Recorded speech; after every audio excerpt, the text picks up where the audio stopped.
ਗੁਰੂ ਨਾਨਕ ਦੇਵ ਸਾਹਿਬ ਜੀ ਮਹਾਰਾਜ 34 ਪੌੜੀਆਂ ਸ੍ਰੀ ਜਪਜੀ ਸਾਹਿਬ ਦੀਆਂ ਹੁਣ ਤੱਕ ਸ਼੍ਰਵਣ ਕੀਤੀਆਂ ਹਨ ਅਤੇ ਸਤਿਗੁਰੂ ਮਹਾਰਾਜ ਜੀ ਹੁਣ ਬਖਸ਼ਿਸ਼ ਕਰ ਰਹੇ ਹਨ ਆਪਣੇ ਤੇ 35ਵੀਂ ਪੌੜੀ। ਸੋ ਜਿਸ ਦੇ ਵਿੱਚ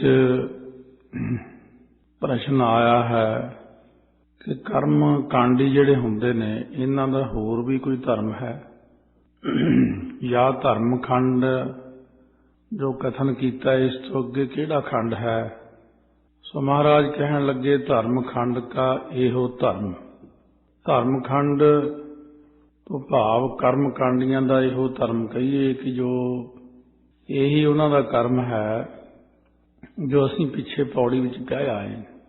ਸੋ ਇਸ ਤਰ੍ਹਾਂ ਅਗਲਾ ਜਿਹੜਾ ਖੰਡ ਹੈ ਇਸ ਤੋਂ ਉਹ ਗਿਆਨ ਖੰਡ ਹੈ। ਧਰਮ ਖੰਡ ਅਸੀਂ ਪਿਛਲੀ ਪੌੜੀ ਵਿੱਚ ਕਥਨ ਕਰ ਦਿੱਤਾ ਹੈ। ਗਿਆਨ ਖੰਡ ਕਾ ਆਖੋ ਕਰਮ। ਕਹਿਣ ਲੱਗੇ ਮਹਾਰਾਜ ਫਿਰ ਕਿਰਪਾ ਕਰੋ ਗਿਆਨ ਖੰਡ ਜਿਹੜਾ ਹੈ ਗਿਆਨ ਕਾਂਡ ਵਾਲੇ ਜੋ ਮਹਾਤਮਾ ਨੇ ਹੁਣ ਉਹਨਾਂ ਦਾ ਕਿਰਪਾ ਕਰਕੇ ਕਰਮ ਦੱਸੋ ਕਿ ਉਹਨਾਂ ਦੀ ਨਿਗਾਹ ਕਿਸ ਪ੍ਰਕਾਰ ਹੁੰਦੀ ਹੈ, ਉਹ ਸੰਸਾਰ ਨੂੰ ਕਿਸ ਨਿਗਾਹ ਨਾਲ ਦੇਖਦੇ ਨੇ। ਕਿਉਂਕਿ ਨਿਗਾਹ ਦਾ ਫਰਕ ਹੁੰਦਾ ਹੈ। ਜੈਸੀ ਦ੍ਰਿਸ਼ਟੀ ਵੈਸੀ ਸ੍ਰਿਸ਼ਟੀ ਸਿਆਣਿਆਂ ਨੇ ਕਿਹਾ ਹੈ। ਸਾਰੀ ਦੁਨੀਆ 'ਚ ਘੁੰਮ ਲਈਏ, ਬੱਚੇ ਜੇ ਘੁੰਮਣਗੇ ਤਾਂ ਉਹ ਕਹਿਣਗੇ ਫਲਾਣੇ ਥਾਂ ਬੜਾ ਸੋਹਣਾ ਖੇਡਣ ਨੂੰ ਥਾਂ ਬਣਿਆ ਹੋਇਆ ਸੀ। ਸਿਆਣੇ ਕਹਿਣਗੇ ਰਸਤੇ ਵਿੱਚ ਉੱਥੇ ਗੁਰੂ ਘਰ ਵੀ ਦੇਖਿਆ ਮੈਂ, ਇਹ ਸ਼ਹਿਰ 'ਚ ਗੁਰੂ ਘਰ ਵੀ, ਉਹਦੀ ਨਿਗਾਹ ਗੁਰੂ ਘਰ ਤੇ ਹੈ। ਬੱਚੇ ਦੀ ਨਿਗਾਹ ਕਿ ਖਾਣ ਪੀਣ ਦੀਆਂ ਚੀਜ਼ਾਂ ਕਿੱਥੇ ਮਿਲਦੀਆਂ ਨੇ। ਜਿਹੀ ਜਿਹੀ ਬਿਰਤੀ ਦਾ ਬੰਦਾ ਹੁੰਦਾ ਉਹ ਸ਼ਹਿਰ ਵਿੱਚ ਉਹੀ ਜਿਹੀ ਚੀਜ਼ ਲੱਭ ਲੈਂਦਾ। ਇਸੇ ਤਰ੍ਹਾਂ ਫਿਰ ਜਿਹੜੇ ਗਿਆਨ ਖੰਡੀ ਮਹਾਂਪੁਰਸ਼ ਨੇ ਧਰਮ ਨੂੰ ਕਮਾਉਣ ਤੋਂ ਬਾਅਦ ਜਦੋਂ ਗਿਆਨ ਖੰਡ ਵਿੱਚ ਪ੍ਰਵੇਸ਼ ਕਰਦੇ ਨੇ ਅੰਦਰ ਦਿਵ ਦ੍ਰਿਸ਼ਟੀ ਖੁੱਲ੍ਹ ਜਾਂਦੀ ਹੈ। ਉਹਨਾਂ ਨੂੰ ਨਜ਼ਰ ਆਉਂਦਾ ਕਿੰਨਾ ਕੁਛ ਕੇਤੇ ਪਵਨ ਪਾਣੀ ਵੈ ਸੰਤਰ। ਆਪਾਂ ਕਹਿੰਦੇ ਹਵਾ ਚੱਲ ਰਹੀ ਹੈ ਬਸ, ਇਹ ਸਧਾਰਨ ਵਿਅਕਤੀ ਕਹਿੰਦਾ। ਪਰ ਜਦੋਂ ਗਿਆਨ ਖੰਡ ਵਿੱਚ ਜਾਈਏ ਤਾਂ ਪਤਾ ਲੱਗਦਾ ਕਿ ਕਿੰਨੇ ਹੀ ਪ੍ਰਕਾਰ ਦੀ ਪੌਣੀ ਹੈ। ਇਹਦੀ ਕੁੱਲ ਗਿਣਤੀ ਦੱਸੀ ਸਿਆਣਿਆਂ ਨੇ ਕਿ 49 ਪ੍ਰਕਾਰ ਦੀ ਪੌਣ ਹੈ, ਇੱਕ ਘੱਟ 50। ਇਸ ਕਰਕੇ ਮਹਾਰਾਜ ਸੱਚੇ ਪਾਤਸ਼ਾਹ ਸਿੱਧਾਂ ਤਾਂ ਹੀ ਸਮਝਾਉਂਦੇ ਨੇ ਕਿ ਇਹ ਜਿਹੜੀ 10 ਤਰ੍ਹਾਂ ਦੀ ਪੌਣ ਤਾਂ ਸਰੀਰ ਦੇ ਵਿੱਚ ਹੀ ਆਪਣੇ ਚੱਲ ਰਹੀ। 10 ਤਰ੍ਹਾਂ ਦੀ ਹਵਾ ਜਿਹੜੀ ਸਰੀਰ ਦੇ ਅੰਦਰ ਕੰਮ ਕਰਦੀ ਹੈ। ਸੋ ਇਹਦੇ ਵਿੱਚ ਦੱਸਦੇ ਹਨ ਕਿ ਪ੍ਰਾਣ ਜਿਹੜੀ ਪੌਣ ਹੈ ਇਹ ਹਿਰਦੇ ਵਿੱਚ ਕੰਮ ਕਰਦੀ ਹੈ। ਅਪਾਨ ਜਿਹੜੀ ਪੌਣ ਹੈ ਇਹ ਖਾਰਜ ਹੁੰਦੀ। ਇਸੇ ਪ੍ਰਕਾਰ ਸਮਾਨ ਪੌਣ ਹੈ ਇਹ ਨਾਭੀ ਦੇ ਵਿੱਚ ਕੰਮ ਕਰਦੀ ਹੈ। ਉਦਿਆਨ ਪੌਣ ਜਿਹੜੀ ਹੈ ਇਹ ਕੰਠ ਦੇ ਵਿੱਚ ਅਤੇ ਬਿਆਨ ਪੌਣ ਜਿਹੜੀ ਹੈ ਸਾਰੇ ਸਰੀਰ ਵਿੱਚ ਹੀ ਵਿਆਪਕ ਹੈ। ਇਸੇ ਤਰ੍ਹਾਂ ਇੱਕ ਸਾਡੇ ਸਰੀਰ 'ਚ ਨਾਗ ਪੌਣ ਹੈ। ਜਿਹੜਾ ਢਕਾਰ ਆਉਂਦਾ ਆਪਾਂ ਨੂੰ ਇਹ ਨਾਗ ਪੌਣ ਦੇ ਨਾਲ ਆਉਂਦਾ। ਕਰਮ ਜਿਹੜੀ ਪੌਣ ਹੈ ਇਹ ਅੱਖਾਂ ਨੂੰ ਖੋਲ੍ਹਦੀ ਹੈ। ਕੂਰਮ ਪੌਣ ਕਹਿੰਦੇ ਨੇ ਇਹਨੂੰ। ਕ੍ਰਿਕਲ ਪੌਣ ਭੁੱਖ ਲਾਉਂਦੀ ਜਿਹੜੀ ਆਪਾਂ ਨੂੰ, ਅਤੇ ਦੇਵਦੱਤ ਪੌਣ ਉਬਾਸੀ ਲਿਆਉਂਦੀ ਹੈ। ਤੇ ਧਨਿੱਜੇ ਪੌਣ ਜਿਹੜੀ ਮਰਨ ਪਿੱਛੋਂ ਸਰੀਰ ਨੂੰ ਫੈਲਾਉਂਦੀ ਹੈ ਇਹ ਧਨਿੱਜੇ ਪੌਣ ਕਹੀ ਜਾਂਦੀ ਹੈ। ਇਸ ਪ੍ਰਕਾਰ 10 ਤਾਂ ਇਹੀ ਪੌਣਾ ਸਰੀਰ ਦੇ ਅੰਦਰ ਹੀ ਕੰਮ ਕਰੀ ਜਾਂਦੀਆਂ ਨੇ। ਇਹੀ ਪੌਣਾ ਜਿਹੜੀਆਂ ਸਾਰੀਆਂ ਯੋਗੀ ਲੋਕ ਅਪਾਨ ਵਾਯੂ ਨੂੰ ਰੋਕ ਕਰਕੇ ਅਪਾਨ ਨੂੰ ਉੱਤੇ ਨੂੰ ਚੜਾਉਣਾ ਸ਼ੁਰੂ ਕਰਦੇ ਨੇ। ਜਦੋਂ ਇਹਦੇ ਨਾਲ ਹੀ ਸਰੀਰ ਦੇ ਸਾਰੇ ਚੱਕਰ ਖੁੱਲ੍ਹਦੇ ਨੇ।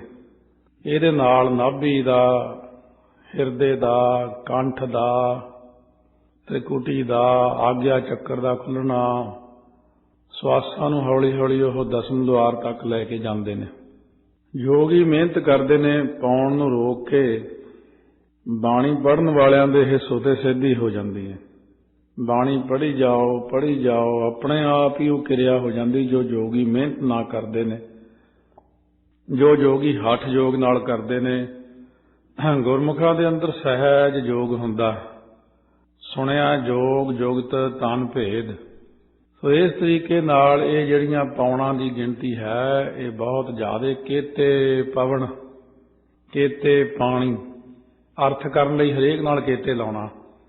किन्ने प्रकार दा पानी है, आपो अपनी प्रिथवी दे भेद करके, किधरे तां पानी मिठा निकल आउंदा, किते फिक्का जिहा, किते कसैला जिहा, किते बकबका जिहा,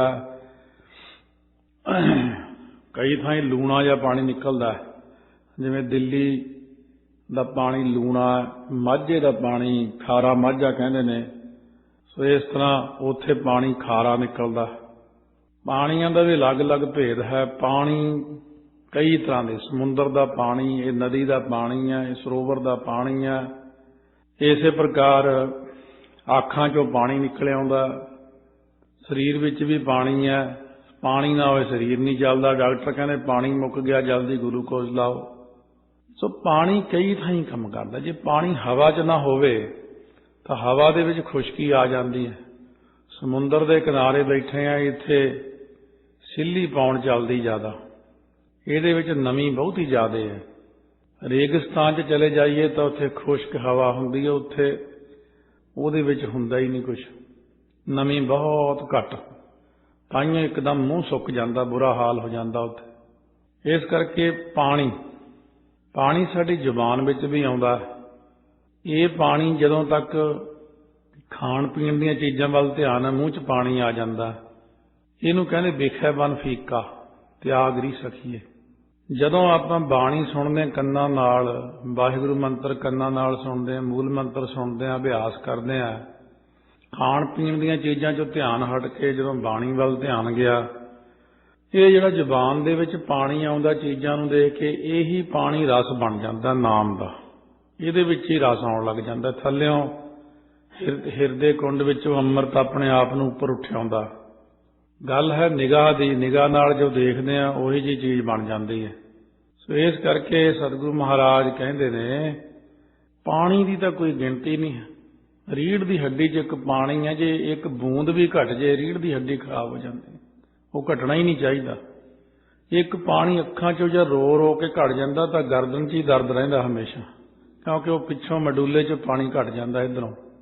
ਕਿੰਨੀ ਕੁ ਗਿਣਤੀ ਕਰਾਂਗੇ ਪਾਣੀ ਦੀ ਸ੍ਰਿਸ਼ਟੀ ਦੇ ਉੱਤੇ ਮਹਾਰਾਜ ਕਹਿੰਦੇ। ਪਰ ਬ੍ਰਹਮ ਗਿਆਨੀ ਨੂੰ ਇਹ ਸਭ ਨਜ਼ਰ ਆਉਂਦਾ ਹੁੰਦਾ। ਕੇਤੇ ਵੈ ਸੰਤਰ, ਕਿੰਨੇ ਪ੍ਰਕਾਰ ਦੀ ਵੈ ਸੰਤਰ ਆਗੀ ਹੈ। ਇੱਕ ਦਾਵਾ ਅਗਨੀ ਹੈ। ਸੋ ਦਾਵਾ ਅਗਨੀ ਬਾਰੇ ਮਹਾਰਾਜ ਨੇ ਜ਼ਿਕਰ ਕੀਤਾ।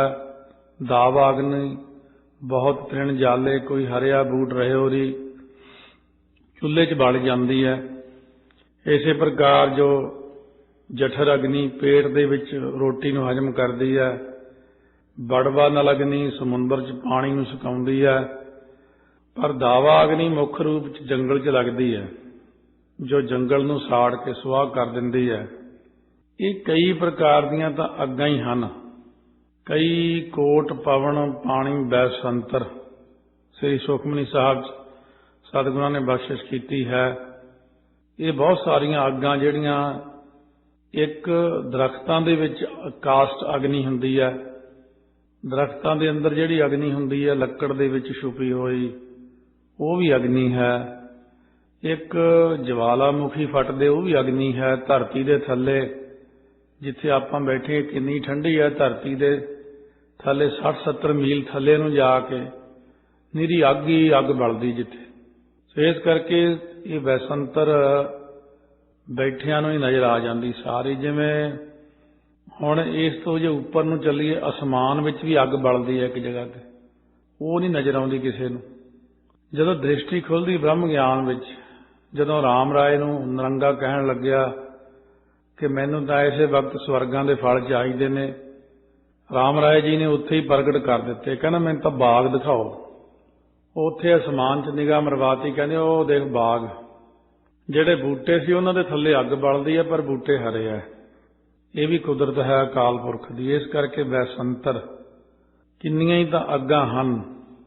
ਫਿਰ ਤ੍ਰਿਸ਼ਨਾ ਦੀ ਅਗਨੀ ਵੱਖਰੀ ਹੈ, ਈਰਖਾ ਦੀ ਅੱਗ ਵੱਖਰੀ ਹੈ। ਇਹ ਵੀ ਅੱਗਾਂ ਹੀ ਨੇ, ਅੱਗ ਦੇ ਰੂਪ ਹੀ ਨੇ ਇਹ ਵੀ। ਕੇਤੇ ਕਾਨ ਮਹੇਸ਼, ਕਹਿਣ ਲੱਗੇ ਕਿੰਨੇ ਹੀ ਜਿਹੜੇ ਕਾਨ ਕ੍ਰਿਸ਼ਨ ਅਵਤਾਰ ਹੋਏ ਨੇ। ਇਹ ਤੇ ਇੱਕ ਹੋਇਆ ਜਦੋਂ ਗੁਰੂ ਨਾਨਕ ਦੇਵ ਜੀ ਸਿੱਧਾ ਕੋਲੋਂ ਹੋ ਕੇ ਸੱਚਖੰਡ ਨੂੰ ਜਾਂਦੇ ਹੋਏ ਕਾਗ ਭਸੁਣ ਦੇ ਥਾਂ ਤੇ ਪਹੁੰਚੇ ਨਾ, ਇਹਦੇ ਪਾਸੋਂ ਪੁੱਛਿਆ ਸੀ ਤੂੰ ਇੱਥੇ ਕਦੋਂ ਕਦਾ ਬੈਠਾ? ਤਾਂ ਕਾਗ ਭਸੁੰਡ ਕਿਹਾ ਮੈਨੂੰ ਇੱਥੇ ਬੈਠਿਆਂ ਬੜਾ ਸਮਾਂ ਹੋ ਗਿਆ। ਮੈਂ ਆਪਣੀ ਜ਼ਿੰਦਗੀ 'ਚ ਰਾਮਚੰਦਰ ਜੀ ਦੇ 12 ਅਵਤਾਰ ਦੇਖੇ, ਕ੍ਰਿਸ਼ਨ ਜੀ ਦੇ 16 ਦੇਖੇ। ਸੋ ਇਸ ਤੇ ਕ੍ਰਿਸ਼ਨ ਜੀ ਵੀ ਕਿਤਨੇ ਨੇ, ਮਹੇਸ਼ ਤੋਂ ਭਾਵ ਸ਼ਿਵ ਜੀ ਵੀ ਕਿੰਨੇ ਹੀ ਨੇ। ਇਹ ਬਹੁਤ ਸਾਰੇ, ਇਹਨਾਂ ਦੀ ਗਿਣਤੀ ਕਾਲ ਪੁਰਖੀ ਦੇਹ ਮੋਹ ਕੋਟਕ ਬਿਸ਼ਨ ਮਹੇਸ਼ ਕੋਟ ਇੰਦਰ ਬ੍ਰਹਮਾ ਕਿਤੇ ਰਵ ਸਸ ਕਰੋੜ ਜਲੇਸ਼। ਇਹ ਸਾਰੀਆਂ ਚੀਜ਼ਾਂ ਹਨ ਔਰ ਬਹੁਤ ਗਿਣਤੀ ਵਿੱਚ ਹਨ। ਤਾਂ ਸਤਿਗੁਰੂ ਮਹਾਰਾਜ ਸੱਚੇ ਪਾਤਸ਼ਾਹ ਕਹਿੰਦੇ ਨੇ ਕਿ ਇਹ ਜਿਤਨਾ ਕੁਝ ਵੀ ਨਜ਼ਰ ਆਉਂਦਾ ਹੈ, ਇਹਦੇ 'ਚ ਇੱਕ ਗੱਲ ਸਮਝ ਲੈਣੀ ਕਿ ਅਸੀਂ ਇਹਨਾਂ ਦੀ ਮੰਨਤਾ ਨਹੀਂ ਕਰਦੇ ਹਾਂ। ਇਹ ਸੁਤੇ ਸਿੱਧ ਬ੍ਰਹਮ ਗਿਆਨੀ ਨੂੰ ਨਜ਼ਰ ਆਉਣ ਲੱਗ ਜਾਂਦੀਆਂ ਚੀਜ਼ਾਂ। ਇਹ ਸਾਰੀਆਂ ਚੀਜ਼ਾਂ ਜਿਵੇਂ ਮਹਾਰਾਜ ਨੇ ਲਿਖਿਆ ਬਚਨ ਬ੍ਰਹਮ ਗਿਆਨੀ ਕਉ ਖੋਜੈ ਮਹੇਸ਼ਰ। ਮਹੇਸ਼ਰ ਨਾਮ ਸ਼ਿਵ ਜੀ ਦਾ ਹੈ। ਬ੍ਰਹਮ ਗਿਆਨੀ ਨੂੰ ਸ਼ਿਵ ਜੀ ਬ੍ਰਹਮਾ ਸਾਰੇ ਲੱਭਦੇ ਫਿਰਦੇ ਨੇ। ਕਿਤੇ ਬ੍ਰਹਮ ਗਿਆਨੀ ਬੈਠਾ, ਚਲੋ ਦਰਸ਼ਨ ਕਰੀਏ ਉਹਦੇ। ਜਿਹਦੇ ਹਿਰਦੇ 'ਚ ਨਾਮ ਦਾ ਵਾਸਾ ਹੋ ਜਾਂਦਾ ਉਹਨੂੰ ਸਾਰੇ ਹੀ ਮਿਲਣ ਤੁਰੇ ਆਉਂਦੇ ਨੇ। ਕਦੇ ਕ੍ਰਿਸ਼ਨ ਜੀ ਆ ਜਾਂਦੇ, ਕਦੇ ਰਾਮ ਜੀ ਆ ਜਾਂਦੇ, ਕਦੇ ਹੋਰ ਆ ਜਾਂਦੇ ਨੇ। ਹੁਣ ਇੱਥੇ ਕਈ ਲੋਕਾਂ ਦੇ ਕਿੰਤੂ ਖੜੇ ਹੋ ਜਾਂਦੇ ਨੇ ਵੀ ਇਹ ਕਿੱਦਾਂ ਆ ਜਾਂਦੇ ਨੇ? ਅਸੀਂ ਤਾਂ ਮਹਾਰਾਜ ਤਾਂ ਲਿਖਿਆ ਮੈਂ ਨਾ ਗਣੇਸ਼ੈ ਪ੍ਰਥਮ ਨਾਉ ਕਿਸਨ ਬਿਸਨ ਕਬੂ ਨਾ ਧਿਆਉ। ਜਿਹੜੇ ਲੋਕਾਂ ਦੀ ਬੁੱਧੀ ਬਹੁਤ ਤੁੱਛ ਜੀ ਹੁੰਦੀ ਆ, ਉਹਨਾਂ ਨੂੰ ਇਹ ਪੰਕਤੀ ਤਾਂ ਯਾਦ ਹੋ ਗਈ, ਪਰ ਇਹ ਨਹੀਂ ਯਾਦ ਹੋਇਆ ਕਿ ਬ੍ਰਹਮ ਗਿਆਨੀ ਕਉ ਖੋਜਾ ਮਹੇਸ਼ਰ। ਅਸੀਂ ਇਹਨਾਂ ਦੀ ਮੰਨਤਾ ਨਹੀਂ ਕਰਦੇ, ਇਹ ਉਲਟਾ ਮੰਨਤਾ ਸਾਡੀ ਕਰਨ ਲੱਗ ਜਾਂਦੇ ਜਦੋਂ ਸਾਡੇ ਹਿਰਦੇ 'ਚ ਨਾਮ ਦਾ ਵਾਸਾ ਹੋ ਜਾਂਦਾ। ਇਹ ਖਿੱਚ ਪਾਉਂਦੇ ਆਪਣੇ ਵੱਲ ਨੂੰ, ਇਹ ਖਿੱਚ ਪਾਉਂਦੇ ਨੇ ਕਿ ਸਾਡਾ ਭਗਤ ਬਣ ਜਾ। ਇਸ ਤਾਂ ਇਹ ਹੈ ਹੁਣ ਖੰਡਾਂ ਦੀ ਗੱਲ ਚੱਲਦੀ ਹੈ। ਜਿਹੜੀ ਹਲੇ ਜਿਨ੍ਹਾਂ ਦੀ ਇਹ ਅਵਸਥਾ ਨਹੀਂ ਬਣੀ ਉਹਨਾਂ ਲਈ ਅਜੀਬ ਜੀਆਂ ਗੱਲਾਂ ਹੋਣਗੀਆਂ, ਜਿਹੜੀਆਂ ਕਦੇ ਸੋਚੀਆਂ ਵੀ ਨਹੀਂ ਹੋਣਗੀਆਂ। ਤਰ੍ਹਾਂ ਤਰ੍ਹਾਂ ਦੀਆਂ ਚੀਜ਼ਾਂ ਸਾਹਮਣੇ ਆਉਂਦੀਆਂ ਨੇ, ਕਿਉਂਕਿ ਇਹ ਹੈਗੀਆਂ ਬਹੁਤ ਜ਼ਿਆਦਾ ਉੱਚੇ ਗਿਆਨ ਦੀਆਂ ਚੀਜ਼ਾਂ। ਜਿਹੜੇ ਸਧਾਰਨ ਗਿਆਨ ਵਾਲੇ ਵਿਅਕਤੀ ਨੇ, ਉਸ ਤੋਂ ਥੱਲੇ ਦੇ ਗਿਆਨ ਵਾਲੇ ਨੇ ਜਿਹੜੇ, ਉਹ ਅਜੀਬ ਜਿਹੀਆਂ ਗੱਲਾਂ ਸੋਚਦੇ ਨੇ। ਫਿਰ ਇਹ ਗਲਤ ਗੱਲਾਂ ਹੋ ਗਈਆਂ ਜੀ। ਪਰ ਜਦੋਂ ਗੁਰੂ ਨਾਨਕ ਦੇਵ ਜੀ ਮਹਾਰਾਜ ਸੱਚੇ ਪਾਤਸ਼ਾਹ ਕਿਰਪਾ ਕਰਕੇ ਦਿਵ ਦ੍ਰਿਸ਼ਟੀ ਖੋਲ੍ਹਦੇ ਨੇ ਤਾਂ ਇਹ ਸਾਰਾ ਕੁਝ ਨਜ਼ਰ ਆਉਂਦਾ ਜੀਵ ਨੂੰ। ਸ਼ਾਸਤਰਾਂ ਵਿੱਚ ਹੁਣ ਕੀਤੇ ਕਾਨ ਮਹੇਸ਼, ਮਹੇਸ਼ ਤੋਂ ਭਾਵ ਸ਼ਿਵ ਜੀ ਲਿਖੇ ਨੇ। ਸ਼ਾਸਤਰਾਂ 'ਚ 11 ਰੁਦਰ ਲਿਖੇ ਨੇ। ਆਜ ਲਿਖਿਆ ਏਕਪਾਦ ਅਵਰਧਨ ਪਿਨਾਕੀ ਅਪਰਾਜਿਤ। ਸੋ ਇਸੇ ਪ੍ਰਕਾਰ ਤ੍ਰਿਅੰਗ ਬਖ ਮਹੇਸ਼, ਇਹ ਸਾਰੇ ਜਿਹੜੇ ਨਾਮ ਲਿਖੇ ਨੇ ਨਾ, ਵ੍ਰਿਸ਼ਵਾ ਕਪੀ ਸ਼ੰਭੂ ਹਰਨ ਸ਼ਿਵ, ਇਹ ਸਾਰੇ ਨਾਮ ਹੀ ਨੇ। 11 ਅਵਤਾਰ ਸ਼ਿਵ ਜੀ ਦੇ 10ਵੇਂ ਪਾਤਸ਼ਾਹ ਨੇ 10ਵੇਂ ਗ੍ਰੰਥ ਵਿੱਚ ਲਿਖੇ ਨੇ। 11 ਅਵਤਾਰ ਨੇ, ਕੱਲੇ ਕੱਲੇ ਦਾ ਬਿਉਰਾ ਦਿੱਤਾ ਹੋਇਆ। 24 ਅਵਤਾਰਾਂ ਦਾ ਵੱਖਰਾ ਬਿਉਰਾ ਦਿੱਤਾ ਹੋਇਆ। ਕਿਉਂ ਹੋਏ ਨੇ, ਕਿਵੇਂ ਹੋਏ ਨੇ, ਕਿਉਂ ਭੇਜੇ ਨੇ, ਕਾਹਦੇ ਲਈ ਹੁੰਦੇ ਨੇ, ਸਾਰੀ ਵਿਆਖਿਆ ਦਿੱਤੀ ਕਿ ਪਹਿਲਾਂ ਅਕਾਲ ਪੁਰਖ ਵਾਹਿਗੁਰੂ ਆਪ ਨਹੀਂ ਆਉਂਦੇ। ਪਹਿਲਾਂ ਛੋਟਾ ਜਿਹਾ ਕੰਮ ਹੈ, ਕਿਉਂ ਆਉਣਗੇ ਉਹ? ਵੀ ਇੱਕ ਬੰਦਾ ਦੁਨੀਆ ਨੂੰ ਤੰਗ ਕਰਦਾ, ਜਾਓ ਜੀ ਆਹ ਰੂਪ ਧਾਰ ਕੇ ਖਤਮ ਕਰਕੇ ਆਓ ਉਹਨੂੰ। ਤਾਂ ਫਿਰ ਹੋਰ ਬੰਦਾ ਇੱਕ ਹੈ, ਉਹ ਤੰਗ ਕਰਦਾ, 5-4 ਰਾਖਸ਼ ਮਾਰਨੇ ਨੇ, ਜਾਓ ਆਹ ਰੂਪ ਧਾਰ ਕਰ ਲਿਆਓ। ਜਦੋਂ ਸਾਰੀ ਦੁਨੀਆ ਹੀ ਰਾਖਸ਼ ਰੂਪ ਹੋ ਗਈ, ਬਿਰਤੀਆਂ ਬਦਲ ਗਈਆਂ, ਤਾਂ ਆਪ ਨਾਰਾਇਣ ਕਲਾ ਧਾਰ ਜਗ ਮੈਂ ਪਰਵਿਓ, ਫੇਰ ਮਹਾਰਾਜ ਆਪ ਆਏ ਨੇ। ਕੇਤੇ ਬਰਮੇ ਘਾੜਤ ਘੜੀਆ ਹੈ। ਸੰਸਾਰ ਘਾੜਤ ਦੇ ਘੜਨ ਵਾਲੇ, ਸੰਸਾਰ ਦੀ ਉਤਪਤੀ ਕਰਨ ਵਾਲੇ ਬ੍ਰਹਮੇ ਵੀ ਕਿਤਨੇ ਹੀ ਹਨ, ਉਹਨਾਂ ਦਾ ਵੀ ਕੋਈ ਅੰਤ ਨਹੀਂ ਹੈ। ਜਿਵੇਂ ਇੱਕ ਪੂਰੀ ਜਾਤੀ ਹੁੰਦੀ ਘੁਮਿਆਰ, ਦੁਨੀਆ ਦੇ ਅੰਦਰ ਘੁਮਿਆਰ ਕਿੰਨੇ ਹੀ ਨੇ, ਤੇ ਉਹ ਕਿੰਨੇ ਹੀ ਹਰੇਕ ਪਿੰਡ 'ਚ ਹੀ ਭਾਂਡੇ ਬਣਾਉਂਦੇ ਨੇ। ਇਹ ਤਾਂ ਨਹੀਂ ਇੱਕ ਘੁਮਿਆਰ ਹੁੰਦਾ। ਪ੍ਰਜਾਪਤ ਵੀ ਕਹਿੰਦੇ ਨੇ ਇਸੇ ਕਰਕੇ, ਕਿਉਂਕਿ ਬ੍ਰਹਮਾ ਜੀ ਸ੍ਰਿਸ਼ਟੀ ਦੀ ਸਾਜਣਾ ਹੀ ਕਰਦੇ ਨੇ। ਤੇ ਇਹ ਨਹੀਂ ਕਿ ਬ੍ਰਹਮਾ ਇੱਕੋ ਹੀ ਹੈ। ਮਹਾਰਾਜ ਕਹਿੰਦੇ ਨੇ ਫਿਰ ਨਜ਼ਰ ਆਉਂਦਾ, ਅੱਖਾਂ ਉਘੇੜ ਕੇ ਦੇਖੀਏ, ਜਦੋਂ ਧਿਆਨ ਲਾ ਕੇ ਦੇਖੀਏ ਤਾਂ ਬ੍ਰਹਮੇ ਹੀ ਬ੍ਰਹਮੇ ਨੇ। ਕਿੰਨੇ ਹੀ ਯੋਗ ਵਸਿਸ਼ਟ 'ਚ ਲਿਖਿਆ ਕਿ ਸੋ ਇੰਦਰ ਨਾਮੇ ਬ੍ਰਾਹਮਣ ਦੇ 10 ਪੁੱਤਰ ਹੋਏ ਨੇ। ਉਹਨਾਂ 10 ਨੇ ਆਪਣੇ ਪਿਤਾ ਨੂੰ ਪੁੱਛਿਆ, ਪਿਤਾ ਜੀ ਇਹ ਬ੍ਰਹਮਾ ਕਿਵੇਂ ਬਣਦਾ? ਅਸੀਂ ਵੀ ਸ੍ਰਿਸ਼ਟੀ ਸਾਜਣ ਦੀ ਸ਼ਕਤੀ ਲੈਣੀ ਆ। ਉਸ ਵਕਤ ਉਹਨਾਂ ਦਾ ਪਿਤਾ ਕਹਿਣ ਲੱਗਿਆ, ਭਾਈ ਇਹ ਪ੍ਰਮਾਤਮਾ ਦੀ ਭਗਤੀ ਕਰਕੇ ਹੀ ਬ੍ਰਹਮਾ ਬਣਿਆ, ਤੁਸੀਂ ਕਰ ਲਓ। ਉਹ 10 ਜਾਣੇ ਹੀ ਬੈਠ ਕੇ ਪ੍ਰਮਾਤਮਾ ਦੀ ਭਗਤੀ ਕਰਨ ਲੱਗ ਪਏ। ਆਕਾਸ਼ਬਾਣੀ ਹੋਈ, ਵਰ ਮੰਗੋ ਕੀ ਚਾਹੁੰਦੇ ਹੋ? ਇਹਨਾਂ ਨੇ ਕਿਹਾ ਅਸੀਂ ਤਾਂ ਬ੍ਰਹਮਾ ਹੋ ਕੇ ਸੰਸਾਰ ਦੀ ਉਤਪਤੀ ਕਰਨੀ ਹੈ। ਕਹਿਣ ਲੱਗੇ ਅੱਛਾ ਇਸੇ ਤਰ੍ਹਾਂ ਹੀ ਹੋ ਜਾਏਗਾ। ਉਹ ਪ੍ਰਮਾਤਮਾ ਦੇ ਵਰ ਕਰਕੇ 10 ਹੀ ਬ੍ਰਹਮਾ ਹੋ ਗਏ। ਇਸ ਲਈ ਕਿੰਨੀ ਬ੍ਰਹਮਾ ਨੇ ਕੋਟ ਬਿਸ਼ਨ ਕੀਨੇ ਅਵਤਾਰ। ਭੈਰੋਂ ਮਹੱਲਾ ਪੰਜਵਾਂ 1156 ਅੰਗ ਤੇ ਮਹਾਰਾਜ ਲਿਖਦੇ ਨੇ, ਕੋਟ ਬਿਸ਼ਨ ਕੀਨੇ ਅਵਤਾਰ, ਕਰੋੜਾਂ ਹੀ ਵਿਸ਼ਨੂੰ ਦੇ ਅਵਤਾਰ। ਕੋਟ ਬ੍ਰਹਿਮੰਡ ਜਾ ਕੇ ਧਰਮਸਾਲ, ਕੋਟ ਮਹੇਸ਼ ਉਪਾਏ ਸਮਾਏ, ਕੋਟ ਬ੍ਰਹਮੇ ਜਗ ਸਾਜਣ ਲਾਏ। ਇਹ ਬਾਣੀ ਮਹਾਰਾਜ ਲਿਖਿਆ। ਕਿਤਨੇ ਹੀ ਪ੍ਰਕਾਰ ਦੇ ਬ੍ਰਹਮਾ ਨੇ ਜੋ 4 ਖਾਣੀਆਂ ਦੀ ਘਾੜਤ ਘੜਨ ਵਾਲੇ ਨੇ। ਕੇਤੇ ਬ੍ਰਹਮੇ ਘਾੜਤ ਘੜੀਆ ਹੈ, ਘਾੜਤਾਂ ਨੂੰ ਘੜਨ ਵਾਲੇ ਹਨ ਬ੍ਰਹਮੇ। ਸੋ ਇਸ ਕਰਕੇ ਬ੍ਰਹਮਾ ਵੀ ਇੱਕ ਨਹੀਂ ਹੈ, ਅੱਗੇ ਤੋਂ ਅੱਗੇ ਜੋ ਬ੍ਰਹਿਮੰਡਾਂ ਦੇ ਵਿੱਚ ਜਿੰਨੀ ਕੁ ਲੋੜ ਹੁੰਦੀ ਆ ਓਨੇ ਕੁ ਵੱਡੇ ਬ੍ਰਹਮਾ ਨੂੰ ਪਰਮਾਤਮਾ ਬਣਾ ਦਿੰਦੇ ਨੇ। ਇਸ ਕਰਕੇ ਸਤਿਗੁਰੂ ਮਹਾਰਾਜ ਕਹਿੰਦੇ ਇਹ ਚੀਜ਼ ਨਜ਼ਰ ਆਉਂਦੀ ਅੱਖਾਂ ਦੇ ਨਾਲ ਕਿਹਨਾਂ ਨੂੰ? ਗਿਆਨ ਖੰਡ ਵਿੱਚ ਜਾ ਕੇ। ਜਦੋਂ ਗਿਆਨ ਖੰਡ ਵਿੱਚ ਬਿਰਤੀ ਚਲੀ ਜਾਂਦੀ ਹੈ, ਅੰਦਰੇ ਅੰਦਰ ਬਿਰਤੀ ਬਣ ਜਾਂਦੀ। ਬਿਆਸ ਪਰਾਸਰ ਔਰ ਰਿਖ ਘਨੇ, ਸਿੰਗੀ ਰਿਖ ਬਕਦਾਲਭ ਭਨੇ, ਸਹੰਸ ਮੁਖਨ ਕਾ ਬ੍ਰਹਮਾ ਦੇਖਾ, ਤਉ ਨ ਤੁਮਰਾ ਅੰਤ ਬਸੇਖਾ। 10ਵੇਂ ਗ੍ਰੰਥ ਚ ਮਹਾਰਾਜ ਨੇ ਲਿਖਿਆ ਹੈ 708 ਅੰਗ ਤੇ। ਮਹਾਰਾਜ ਕਹਿੰਦੇ ਸਹੰਸ ਮੁਖਨ ਕਾ ਬ੍ਰਹਮਾ ਦੇਖਾ। 1000 ਮੂੰਹ ਵਾਲਾ ਬ੍ਰਹਮਾ ਦੇਖਿਆ, 1000 ਵਾਲਾ। 4 ਮੂੰਹਾਂ ਵਾਲਾ ਤਾਂ ਕੁਝ ਵੀ ਨਹੀਂ ਹੈ। ਇਸ ਕਰਕੇ ਸਤਿਗੁਰੂ ਗੁਰੂ ਨਾਨਕ ਦੇਵ ਜੀ ਕਹਿੰਦੇ ਨੇ ਕਿ ਅਕਾਲ ਪੁਰਖ ਦੇ ਵਿੱਚ ਤਾਂ ਸਾਰਾ ਕੁਝ ਹੀ ਇੱਕ ਰੋਮ ਦੇ ਵਿੱਚ ਇੰਨਾ ਕੁਝ ਸਮਾਇਆ ਹੋਇਆ। ਸੋ ਇਹਨਾਂ ਗੱਲਾਂ ਨੂੰ ਵਿਚਾਰ ਕੇ ਪ੍ਰਮਾਤਮਾ ਨੂੰ ਬੇਅੰਤ ਕਹਿਣਾ ਪੈਂਦਾ। ਰੂਪ ਰੰਗ ਕੇ ਵੇਸ, ਕਹਿੰਦੇ ਰੂਪ ਹੁੰਦਾ ਆਕਾਰ। ਸੋ ਆਕਾਰ ਕਿਤਨੇ ਹੀ ਨੇ, ਕਾਲੇ ਪੀਲੇ ਰੰਗ ਵੀ ਕਿਤਨੇ ਹੀ ਨੇ, ਰੂਪ ਕਿੰਨੇ ਨੇ, ਫਿਰ ਰੰਗ ਕਿੰਨੇ ਨੇ, ਕਿੰਨੇ ਹੀ ਭੇਖ ਵੀ ਹਨ। ਫਿਰ ਇਹ ਫਿਰ ਨਜ਼ਰ ਆਉਂਦਾ। ਜਿਨ੍ਹਾਂ ਦੀ ਦਿਵ ਦ੍ਰਿਸ਼ਟੀ ਖੁੱਲੀ ਹੁੰਦੀ ਹੈ, ਆਪਣੀ ਸੰਗਤ ਵਿੱਚ ਬਥੇਰੇ ਬੈਠੇ ਹੁੰਦੇ ਨੇ, ਕਈ ਥਾਈਂ ਪਤਾ ਲੱਗ ਜਾਂਦਾ ਵੀ ਸੰਗਤ 'ਚ ਦਿਵ ਦ੍ਰਿਸ਼ਟੀ ਵਾਲਾ ਬੈਠਾ। ਇਹ ਇੱਕ ਦੂਜੇ ਨੂੰ ਸਾਰਿਆਂ ਨੂੰ ਪਹਿਚਾਣ ਲੈਂਦੇ ਨੇ ਕਿ ਸੰਗਤ ਵਿੱਚ ਕਿੰਨੇ ਜਾਣੇ ਉਹ ਬੈਠੇ ਤੇ ਦੂਜੇ ਵਿਦਿਆਰਥੀ ਕਿੰਨੇ। ਹੁਣ ਜਦੋਂ ਆਪਾਂ ਇਹ ਸੰਗਤ 'ਚ ਕਥਾ ਕਰਦੇ ਆਂ, ਕੀਰਤਨ ਸੁਣਦੇ ਆਂ, ਇਹ ਸੰਗਤ ਵਿੱਚ ਵੀ ਵਰਤੀ ਜਾਂਦੀਆਂ ਚੀਜ਼ਾਂ। ਇੱਥੇ ਵੀ ਬਹੁਤ ਆਈ ਜਾਂਦੇ ਨੇ ਮੱਥਾ ਟੇਕਣ, ਸਾਧੂ ਸੰਤ ਮਹਾਤਮਾ ਦੇਵਤੇ। ਉਹ ਕਿੰਨੇ ਜਿਹੜੇ ਗੁਰੂ ਗ੍ਰੰਥ ਸਾਹਿਬ ਨੂੰ ਸਾਰੇ ਹੀ ਮੰਨਦੇ ਨੇ। 84 ਲੱਖ ਜੂਨ ਹੀ ਮੱਥਾ ਟੇਕਦੀ ਹੈ। ਕਿੰਨੇ ਹੀ ਮੱਥਾ ਟੇਕਦੇ ਮਹਾਰਾਜ ਨੂੰ। ਨਿਰੀਪੁਰੀ ਆਪਾਂ ਹੀ ਕਥਾ ਨਹੀਂ ਸੁਣਦੇ, ਉਹ ਵੀ ਕਥਾ ਸੁਣਨ ਦੇ ਇੱਛੁਕ ਹੁੰਦੇ ਨੇ, ਬਾਣੀ ਸੁਣਨ ਦੇ, ਕੀਰਤਨ ਸੁਣਨ ਦੇ। ਉਹ ਵੀ ਆਪਣਾ ਭਲਾ ਚਾਹੁੰਦੀਆਂ ਸਾਰੀਆਂ ਰੂਹਾਂ। ਇਸ ਕਰਕੇ ਸਤਿਗੁਰੂ ਮਹਾਰਾਜ ਕਹਿੰਦੇ ਨੇ ਕੇਤੀਆ ਕਰਮ ਭੂਮੀ ਮੇਰ ਕੇਤੇ। ਕਰਮ ਭੂਮੀਆਂ ਵੀ ਕਿੰਨੀਆਂ ਨੇ, ਆਪੋ ਆਪਣੇ ਬ੍ਰਹਿਮੰਡ ਦੀਆਂ ਵੱਖੋ ਵੱਖਰੀਆਂ ਕਰਮ ਭੂਮੀਆਂ ਨੇ। ਭਾਰਤ ਖੰਡ ਦੀਆਂ ਭੂਮੀਆਂ ਨੇ। ਕਰਮ ਭੂਮੀ ਭਾਰਤ ਖੰਡ ਦੀ ਭੂਮੀ 'ਚ ਰਹਿਣ ਵਾਲੇ ਜੀਵ ਵੀ ਕਿੰਨੇ ਹੀ ਨੇ। ਫਿਰ ਮੇਰ ਹੁੰਦਾ, ਸੁਮੇਰ ਪਰਬਤ ਵੀ ਕਿੰਨੇ ਨੇ, ਸੁਮੇਰ ਪਰਬਤ ਤੇ ਰਹਿਣ ਵਾਲੇ ਜੀਵ ਵੀ ਕਿੰਨੇ ਨੇ। ਕਈ ਕਹਿੰਦੇ ਸੁਮੇਰ ਪਰਬਤ ਹੈ ਹੀ ਨਹੀਂ, ਉਹ ਵੀ ਸੱਚੇ ਨੇ। ਜਿਵੇਂ ਸਾਇੰਸਦਾਨ ਕਹਿੰਦੇ ਨੇ ਚੰਦਰਮਾ ਦੇ ਉੱਤੇ ਗਏ ਸੀ, ਉੱਥੇ ਕੁਝ ਵੀ ਨਹੀਂ ਹੈ। ਸਾਇੰਸਦਾਨ ਵੀ ਸੱਚੇ ਨੇ। ਪਰ ਜੇ ਉੱਥੇ ਕਿਸੇ ਬ੍ਰਹਮ ਗਿਆਨੀ ਨੂੰ ਲੈ ਜਾਣ ਵੀ ਆਹ ਦੇਖੋ ਜੀ ਚੰਦਰਮਾ, ਵੈਸੇ ਤਾਂ ਇੱਥੇ ਬੈਠਾ ਦੇਖੀ ਜਾਂਦਾ, ਉਹ ਕਹਿਣਗੇ ਬੜੇ ਵੱਡੇ ਵੱਡੇ ਮਹਿਲ ਨੇ, ਬਹੁਤ ਦੁਨੀਆ ਰਹਿੰਦੀ ਇੱਥੇ।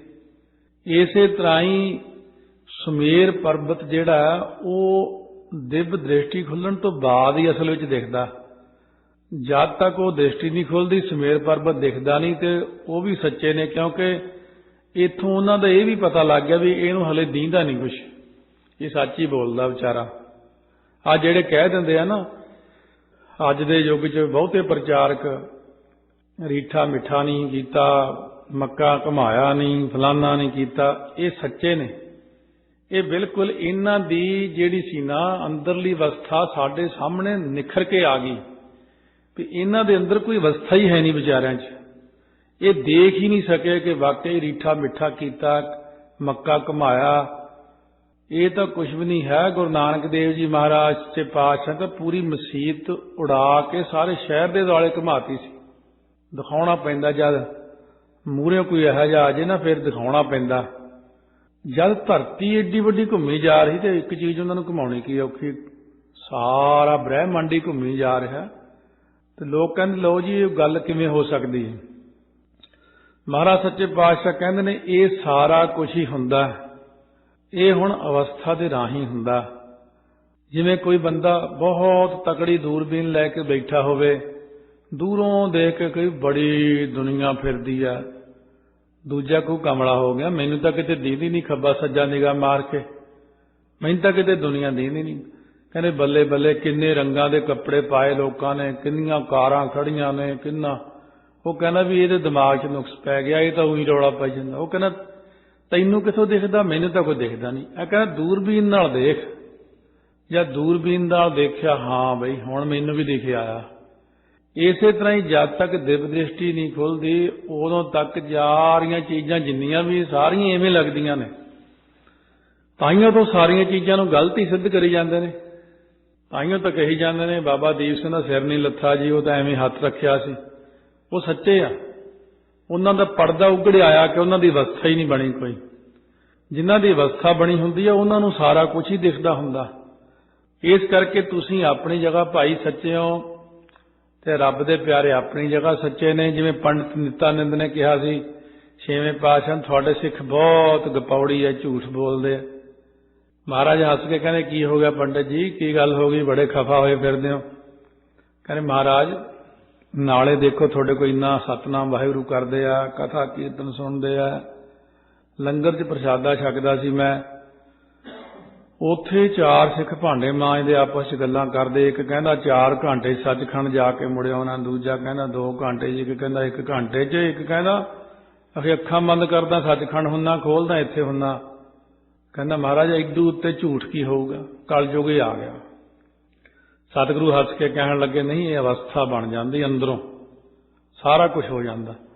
ਕਿਉਂਕਿ ਪੜ੍ਹਿਆ ਲਿਖਿਆ ਬਹੁਤ ਸੀ, ਵਿਦਵਾਨ ਸੀ, ਬਟਾਲੇ ਦੇ ਰਹਿਣ ਵਾਲਾ, ਕਥਾ ਮਹਾਰਾਜ ਕੋਲ ਕਰਿਆ ਕਰਦਾ ਸੀ। ਕਹਿੰਦਾ ਮਹਾਰਾਜ ਮੇਰਾ ਮਨ ਨਹੀਂ ਮੰਨਦਾ ਇਹਨਾਂ ਗੱਲਾਂ ਤੇ, ਮੈਂ ਨਹੀਂ ਮੰਨਦਾ ਇਹਨਾਂ ਗੱਲਾਂ ਨੂੰ। ਜਿਵੇਂ ਅੱਜ ਦੇ ਕਹਿੰਦੇ ਵੀ ਅਸੀਂ ਨਹੀਂ ਮੰਨਦੇ ਇਹਨਾਂ ਗੱਲਾਂ ਨੂੰ। ਮਹਾਰਾਜ ਕਹਿੰਦੇ ਮੰਨੇਗਾ ਤੂੰ ਮੰਨੇਗਾ, ਅਸੀਂ ਤੈਨੂੰ ਦੱਸ ਦਿਨ ਤਰੀਕਾ। 22 ਘੰਟੇ ਮੂਲ ਮੰਤਰ ਦਾ ਪਾਠ ਕਰਨਾ, 2 ਘੰਟੇ ਸੌਣਾ ਤੂੰ, ਜੇ ਤੂੰ ਦੇਖਣਾ। ਕਹਿੰਦੇ ਹਾਂ ਮਹਾਰਾਜ। ਗੁਰਾਂ ਦੀ ਕਿਰਪਾ ਹੋ ਗਈ, 22 ਘੰਟੇ ਮੂਲ ਮੰਤਰ ਪੜ੍ਹੀ ਜਾਵੇ ਤੇ ਭਾਂਡੇ ਮਾਂਜੀ ਜਾਵੇ, ਸੇਵਾ ਕਰੀ ਜਾਵੇ। 6 ਮਹੀਨੇ ਬਾਅਦ ਜਦ ਦਿਵ ਦ੍ਰਿਸ਼ਟੀ ਖੁੱਲ ਗਈ, ਆ ਗਿਆ ਮਹਾਰਾਜ ਕੋਲ, ਫਿਰ ਡੰਡੇ ਵੱਤ ਲੰਮਾ ਪੈ ਗਿਆ, ਮਾਫੀਆਂ ਮੰਗੇ, ਤੁਹਾਡੇ ਸਿੱਖ ਸੱਚੇ ਆ, ਮੈਂ ਝੂਠਾ। ਕਹਿੰਦੇ ਕੀ ਗੱਲ ਮਹਾਰਾਜ, ਇਹ ਤਾਂ ਸਾਰਾ ਕੁਝ ਹੈਗਾ, ਮੈਂ ਤਾਂ ਆਪ ਜਾ ਕੇ ਆਉਣਾ ਸੱਚਖੰਡ, ਸਮਾਧੀ ਲਾਉਣਾ ਉੱਥੇ ਹੋ ਜਾਂਦਾ, ਇੱਥੇ ਅੱਖਾਂ ਖੋਲਦਾ ਇੱਥੇ ਹੁੰਦਾ, ਮੇਰੀ ਵੀ ਅਵਸਥਾ ਉਹ ਬਣ ਗਈ। ਇਸ ਕਰਕੇ ਮਹਾਰਾਜ ਕਹਿੰਦੇ ਗਿਆਨ ਖੰਡ ਦੀ ਗੱਲ ਕਰਦੇ ਆ ਤਾਂ ਉਸ ਵਕਤ ਸਧਾਰਨ ਵਿਅਕਤੀ ਦੀ ਹੁਣ ਗੱਲ ਨਹੀਂ ਚੱਲ ਰਹੀ। ਸਧਾਰਨ ਵਿਅਕਤੀ ਆਪਣੀ ਥਾਂ ਸੱਚਾ ਵਿਚਾਰਾ, ਜਿਹਨੇ ਜਪਜੀ ਸਾਹਿਬ ਤੱਕ ਹੀ ਮੂਲ ਮੰਤਰ ਵੀ ਨਹੀਂ ਪੜ੍ਹਿਆ 5 ਵਾਰੀ ਦਿਹਾੜੀ 'ਚ, ਉਹ ਵਿਚਾਰੇ ਤੇ ਇਹੀ ਕਹਿਣਾ ਕੇਤੇ ਧੂ ਉਪਦੇਸ਼। ਕਹਿੰਦੇ ਫਿਰ ਜਦੋਂ ਸਮਾਧੀ ਲਾ ਕੇ ਦੇਖੀਏ, ਧਰੂ ਭਗਤ ਵੀ ਕਿੰਨੇ ਹੀ ਆ, ਕਿਤੇ ਇੱਕ ਭਗਤ ਆ, ਕਿਹੜਾ ਵੀ ਇੱਕੋ ਵਾਰੀ ਸਤਜੁਗ ਆਇਆ। ਸਤਜੁਗ ਹੁਣ ਤੱਕ ਕਿੰਨੀ ਵਾਰੀ ਆ ਲਿਆ, ਤ੍ਰੇਤਾ ਦੁਆਪਰ, ਇਹ ਸਭ ਵਾਰੀ ਮੁੜ ਕੇ ਯੁੱਗ ਆਉਂਦੇ ਨੇ। ਕਹਿੰਦੇ ਧੂ ਨੂੰ ਉਪਦੇਸ਼ ਦੇਣ ਵਾਲੇ ਨਾਰਦ ਮੁਨੀ ਵੀ ਕਿੰਨੇ ਹੀ ਨੇ। ਸੋ ਇਸ ਕਰਕੇ ਧਰੂ ਤੋਂ ਭਾਵ ਉੱਪਰਲੇ ਦੇਸ਼ ਵੀ ਕਿੰਨੇ ਹੀ ਨੇ। ਇਸ ਕਰਕੇ ਧਰੂ ਭਗਤ ਇਸ ਬ੍ਰਹਿਮੰਡ ਵਿੱਚ ਇੱਕ ਹੈ, ਸਾਹਮਣੇ ਦਿਖਦਾ ਵੀ ਆ ਧਰੂ ਤਾਰਾ। ਪਰ ਜਦੋਂ ਇਸ ਤੋਂ ਉੱਪਰਲੇ ਬ੍ਰਹਿਮੰਡ 'ਚ ਜਾਂਦੇ, ਉੱਥੇ ਇੱਕ ਧਰੂ ਤਾਰਾ ਫੇਰ ਹੈ, ਉੱਥੋਂ ਅੱਗੇ ਫੇਰ ਹੈ, ਉਸ ਤੋਂ ਅੱਗੇ ਫੇਰ ਹੈ, ਤੇ ਪਾਤਾਲਾਂ ਪਾਤਾਲ ਲੱਖ, ਆਗਾਸਾਂ ਆਗਾਸ, ਸੋੜ ਕੋੜ ਭਾਲ ਥੱਕੇ, ਵੇਦ ਕਹਿਣ ਇੱਕ ਬਾਤ। ਇਸ ਕਰਕੇ ਧਰੂ ਵੀ ਕਿਤਨੇ ਹੀ ਨੇ। ਕੇਤੇ ਧੂ ਉਪਦੇਸ਼, ਬਾਣੀ ਨੇ ਕਹਿਤਾ ਨਾ, ਕੇਤੇ ਧੂ। ਜੀਵ ਨੂੰ ਉਪਦੇਸ਼ ਦੇਣ ਵਾਲੇ ਸ਼ਾਸਤਰ ਸਿਮਰਤੀਆਂ ਗ੍ਰੰਥ ਵੀ ਕਿੰਨੇ ਹੀ ਨੇ, ਕਰਮ ਵੀ ਕਿੰਨੇ ਹੀ ਨੇ, ਭੂਮੀਆਂ ਪ੍ਰਿਥਵੀਆਂ ਹੀ ਕਿੰਨੀਆਂ ਨੇ, ਸੁਮੇਰ ਪਰਬਤ ਵੀ ਕਿੰਨੇ ਨੇ, ਧਰੂ ਵੀ ਕਿੰਨੇ ਹੀ ਨੇ। ਇਸ ਕਰਕੇ ਸਾਰਾ ਕੁਝ ਕਿੰਨਾ ਨਜ਼ਰ ਆਉਂਦਾ, ਬਹੁਤ ਗਿਣਤੀ ਹੋ ਜਾਂਦੀ ਹੈ, ਬਹੁਤ ਜ਼ਿਆਦਾ ਗਿਣਤੀ ਹੈ ਇਹਨਾਂ ਦੀ। ਇਹ ਪ੍ਰਮਾਤਮਾ ਹੈ, ਕੋਈ ਸਧਾਰਨ ਜਿਹਾ ਮਾੜਾ ਮੋਟਾ ਵਿਅਕਤੀ ਦੀ ਗੱਲ ਨਹੀਂ ਚੱਲ ਰਹੀ। ਜਦੋਂ ਪ੍ਰਮਾਤਮਾ ਦਾ ਜ਼ਿਕਰ ਚੱਲਦਾ ਹੋਵੇ ਤਾਂ ਉਦੋਂ ਐਵੇਂ ਸਮਝ ਲੈਣਾ ਚਾਹੀਦਾ ਸਭ ਸੱਚ ਹੈ। ਇੱਥੇ ਤੱਕ ਆਪਾਂ ਨੂੰ ਜਾਣਾ ਪੈਣਾ, ਨਾ ਕਿ ਉਹ ਇੱਥੇ ਆਉਣਗੇ ਆਪਣੇ ਕੋਲੇ। ਇਸ ਅਵਸਥਾ 'ਚ ਆਪਾਂ ਨੂੰ ਜਾਣਾ ਪੈਣਾ। ਜਦ ਤੱਕ ਇਸ ਅਵਸਥਾ 'ਚ ਨਾ ਗਏ ਉਦੋਂ ਤੱਕ ਅਸੀਂ ਸਧਾਰਨ ਜਿਹੇ ਮਨੁੱਖ ਹਾਂ। ਕਹਿੰਦੇ ਮਨੁੱਖ ਹੈ, ਪੁਰਸ਼ ਹੈ, ਬੰਦਾ ਹੈ। ਜਦੋਂ ਉਸ ਅਵਸਥਾ ਚਲਾ ਗਿਆ ਉਸੇ ਨੂੰ ਕਹਿੰਦੇ ਮਹਾਂਪੁਰਖ ਹੈ। ਇਹ ਮਹਾਂਪੁਰਖ ਸਧਾਰਨ ਪੁਰਖ ਹੈ, ਇਹ ਤਾਂ ਮਹਾਂਪੁਰਖ ਹੈ, ਕਿਉਂਕਿ ਇਹਨੂੰ ਸਾਰਾ ਕੁਝ ਦਿਖਦਾ ਹੈ।